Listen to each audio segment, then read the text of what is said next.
बिहान hospital में दिव्यांग के साथ दुर्व्यवहार, सुरक्षा व्यवस्था पर उठ रहे सवाल। रीवा शहर की स्वास्थ्य व्यवस्थाओं को लेकर लगातार सवाल खड़े हो रहे हैं।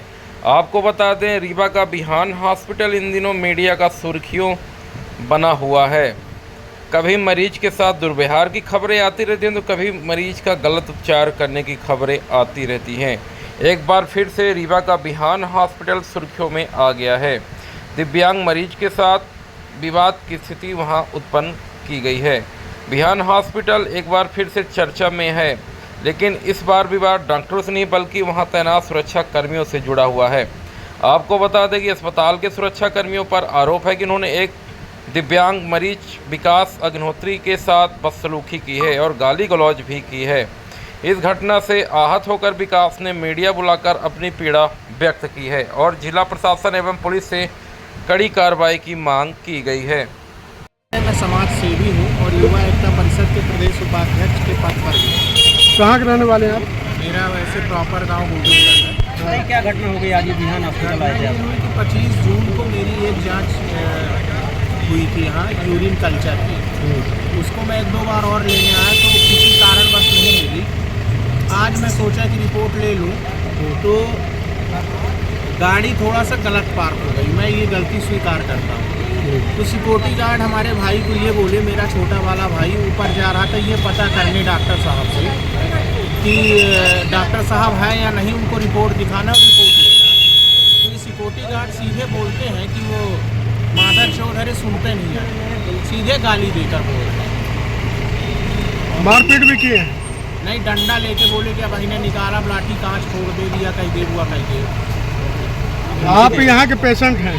जी, मरीज है यहाँ के? जी हाँ, तो आपके साथ भी अब करता है? जी। यहाँ के जो डॉक्टर हैं, किसी बात के नहीं, प्रबंधक से मैंने बात नहीं किया। हाँ, राकेश पटेल सर का व्यवहार अच्छा है, मैं ये नहीं कहता हूँ, लेकिन यहाँ के जो व्यवस्था सिक्योरिटी गार्ड ने मेरे साथ बदतमीजी की है और मेरे स्वाभिमान को ठेस पहुँचाया। सर, आपको जानकारी हुई पिछले दिन भी ये पेशेंट की मौत हुई थी हॉस्पिटल में। जी, तो शुगर का पेशेंट था, उसको इंजेक्शन दिया गया था। इस तरह आए दिन इस तरह घटनाएँ आ रही हॉस्पिटल में, क्या लगता है आपको?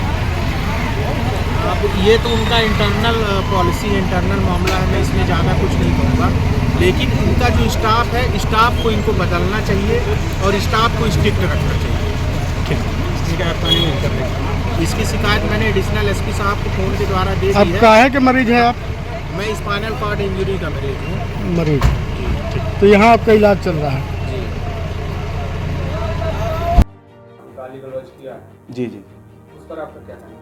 मैं सिक्योरिटी गार्ड पार्किंग को देखने के लिए है, वहाँ पे होगा। एक्चुअली मैं तो अंदर था सर, मुझे आइडिया नहीं है, लेकिन अगर उसने गलती की है, मैं अभी गया था इसलिए विकास से मिलने, और मैंने उनसे माफ़ी मांगी है इसलिए कि भाई वो चूँकि गार्ड तो है ही हैं, और मैं मानता हूँ कि दुनिया में किसी को भी, किसी भी इंसान की कभी भी इंसल्ट करने का कोई हक नहीं है, चाहे वो कोई भी हो, वो पेशेंट है, वो कोई भी है, उनके परिजन हैं, तो भी हम कभी भी किसी से इंसानियत के तौर पर हमेशा एज ए इंसान इतना, मतलब हमारे अंदर धैर्य होना चाहिए और इतना प्रेम होना चाहिए कि हम किसी से भी अभद्रता नहीं करें। मैंने उस गार्ड के, मैंने विकास को बोल दिया है कि हम जो इनके इंचार्ज हैं उनको इन्फॉर्म करेंगे और जो भी गार्ड को पनिश करेंगे ताकि दोबारा ऐसा वो ना हो। और विकास को भी हमने सॉरी कहा कि वो बातों के लिए दिल से ना लें, हम पूरी कोशिश करेंगे दोबारा फिर ऐसा ना हो।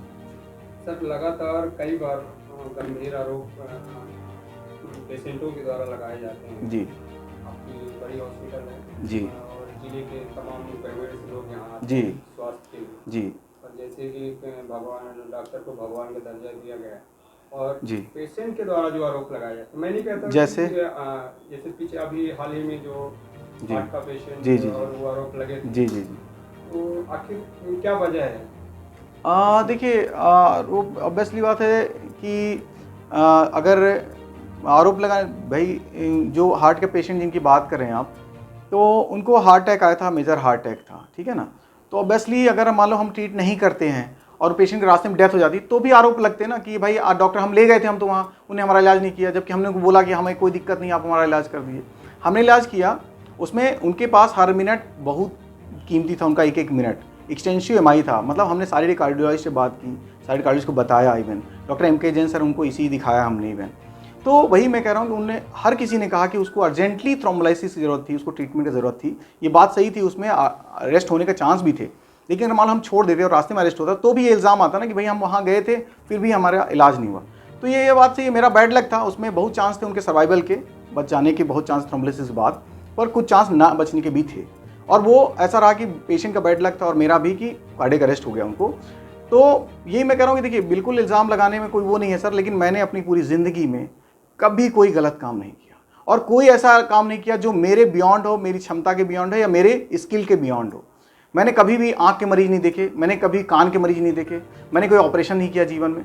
मतलब मेरा जो फील्ड है उसके बियॉन्ड मैंने कभी कोई काम नहीं किया अपने जीवन में। तो इस तरह मैं मतलब आपसे बस ये ज़रूर है, देखिए उनके पेशेंट डेथ हुई थी तो वो उनने उसको इस तरह से लिया होगा या इस तरह से कहा होगा, लेकिन और हाँ जो मतलब जो ऐसा कोई भी वो नहीं रहा मेरे उसमें या मेरे जीवन में कि मैंने कोई भी किसी भी पेशेंट के साथ आज तक कोई भी अनैतिक काम किसी भी कीमत पर किया हो। सर अभी आप प्रेजेंट में ऑन ड्यूटी सर्विस में हैं जी संजय गांधी हॉस्पिटल में। जी देखने का टाइम क्या है सर देखिए जो गवर्नमेंट टाइम हुआ था वहाँ पे जो मतलब हम सुबह का टाइम, वहाँ से हम यहाँ जो भी पेशेंट देखते हैं वो गवर्नमेंट टाइम के बाद ही देखते हैं, वो हमेशा 3 बजे के बाद देखते हैं हम लोग। तो गवर्नमेंट टाइम के बाद ही पेशेंट देखे जाते हैं।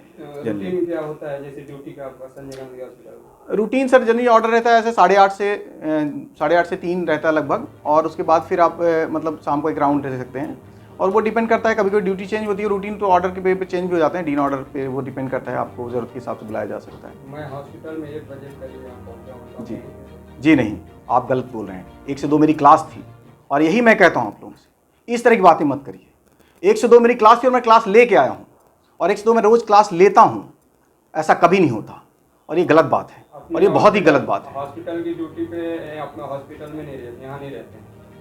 नहीं, कभी नहीं रहा मैं। यही मैं क्लियर करना, मैं कभी यहाँ नहीं रहा, लगातार जो आरोप लग रहे कभी नहीं रहा सर। मैं अपनी duty time hospital duty time कभी नहीं रहा यहाँ। आप कभी आ जाइए सुबह से लेकर कभी भी, मैं कभी नहीं रहा यहाँ। मतलब क्लास मेरी जल्दी खत्म हुई कभी तो हम भले ही आ जाएँ 2-2:30 बजे तक आ जाएँ, लेकिन उसके पहले कभी नहीं, ऐसा कभी नहीं हुआ सर।